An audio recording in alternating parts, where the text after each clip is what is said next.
नमस्कार दोस्तों, मैं हूं राजीव और आप देख रहे हैं अमानत नॉलेज। दोस्तों, आज हम जानकारी प्राप्त करेंगे कि दादा की बहन ने मेरे दादाजी को जमीन रजिस्ट्री कर दिए थे।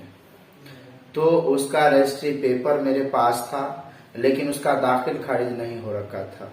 ये 1975 की बात है।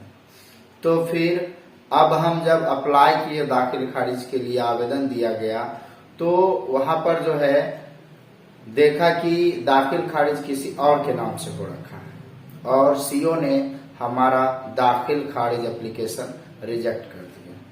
तो फिर ऐसी परिस्थिति में हम क्या कर सकते हैं दोस्तों, इसी को जानेंगे। और जानने से पहले आप हमारे चैनल पर नए हैं तो चैनल को सब्सक्राइब कर लीजिए और बेल आइकन प्रेस कर दीजिए, क्योंकि जमीन संबंधित नॉलेजेबल वीडियो मैं आपके लिए लाता रहता हूँ। चलिए जानकारी प्राप्त करते हैं। तो दोस्तों, यदि दादा ने 1975 ईस्वी में जमीन रजिस्ट्री कराया है और उन्हें रजिस्ट्री करने वाले जो हैं उनकी बहन ही थी कि उन्होंने उनको मतलब मेरे दादाजी को जमीन रजिस्ट्री किए थे, लिखे थे। अब वे मेरे दादाजी उस समय दाखिल खारिज नहीं करा चुके थे, रजिस्ट्री पेपर ऐसे रखा हुआ था। लेकिन अब जो पता चल रहा है कि दाखिल खारिज के लिए आवेदन दिए तो पता चल रहा है किसी और के नाम से दाखिल खारिज हो रखा है, सीओ ने रिजेक्ट कर दिया मेरा।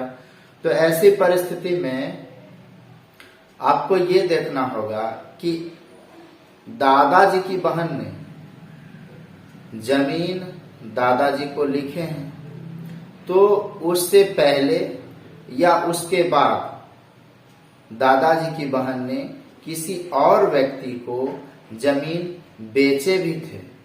यदि ऐसा हुआ होगा तो जिन्हें बेचा गया होगा, जिन्होंने खरीदा, वे हो सकता है अपना दाखिल खारिज करा लिए हो।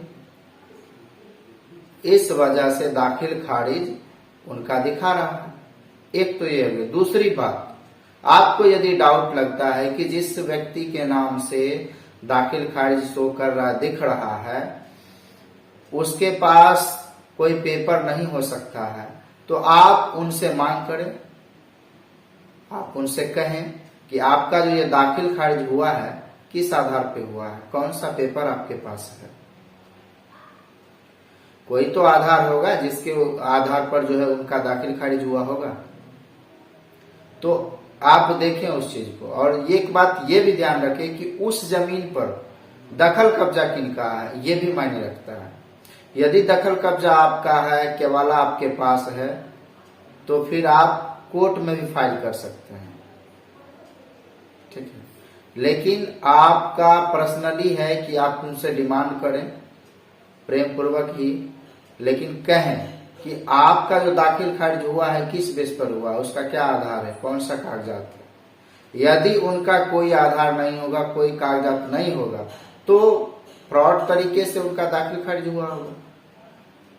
आप स्पष्टीकरण जो है उनसे पहले मांगे। नहीं होता है तब आप कोर्ट जा सकते हैं, लेकिन ध्यान रहे उस जमीन पर आपका दखल कब्जा हो तो ज्यादा बेहतर होगा। दोस्तों, उम्मीद करता हूं समझ गए होंगे। अगर समझ में आ गया तो वीडियो को लाइक और शेयर करना ना भूलें। मिलते हैं नेक्स्ट वीडियो के साथ, तब तक के लिए अलविदा।